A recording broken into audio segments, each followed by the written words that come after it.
Good morning, ladies and gentlemen. This is your boy Kid from Truthcast TV, and today I'm going to go over the dangers of 5G and the dangers of having cell towers on top of schools or having them near restaurants or shopping malls, anywhere where people go every day to do their everyday shopping or to do, to go out to eat, just stuff people do every day. I just wanted to make a video showing people the dangers of these cell phone towers and when this 5G comes along, they're going to have these type of towers every few hundred feet, because these RF waves don't bounce off of, they don't go through walls, they won't go through tree branches and leaves and trees and all that good shit. So they're going to have to set one of these things every few hundred feet,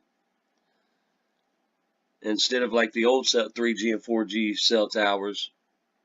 There will be no dead zones, and that's how they're going to go about that. That's how they're going to go about not having any dead zones, is by putting these little 5G towers up every few hundred feet, whether it's in a schoolyard or whether it's at in front of a restaurant, in front of the mall you shop at, wherever. You're going to find these things everywhere. You're going to find them in residential neighborhoods.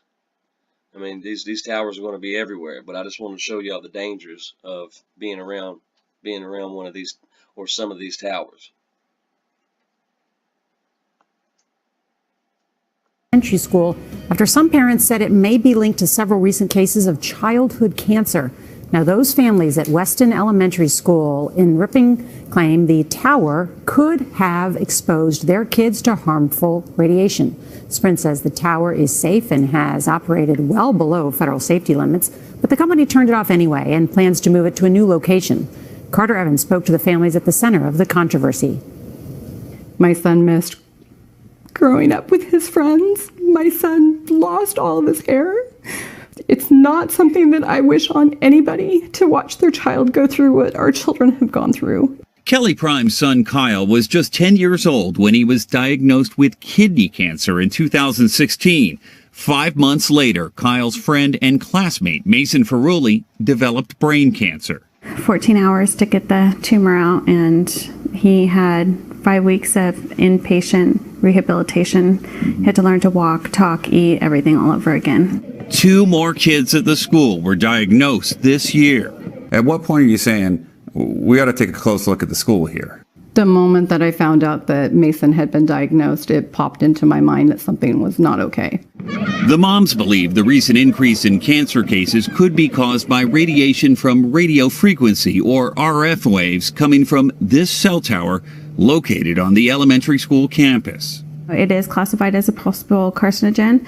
That tells us that there is some evidence out there. We're not naive to the fact that there could be other components out there, other environmental influences, but the bottom line that we feel in regards to this tower is it doesn't belong there if there's any indications that it's unsafe. You figure it's not worth the risk? Absolutely.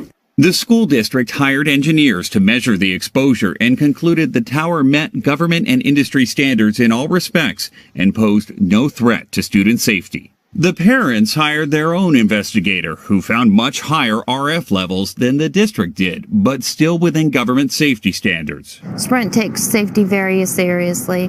Sprint's Dharma Nordell says 3 tests have shown the cell tower is operating 100 times below the federal limit. Let me just ask you flat out, does Sprint believe that tower could be causing cancer? Absolutely not. It is not a safety concern to the community, but we do hear the community's concerns, so we're quickly working to relocate the tower. Whenever you hear of cases of cancer in a child, obviously that itself is alarming. When there's several cases in one school, that's even more alarming. CBS News medical contributor, oncologist David Agus, says the number of cases warrants further investigation, but he says people exposed to RF waves at normal levels have not been found to be at higher risk for developing cancer. The way to study this is to look at the incidence of cancer in proximity to these towers. We have to look at epidemiologic data, but the data today, both in adults and children, don't point to these causing cancer.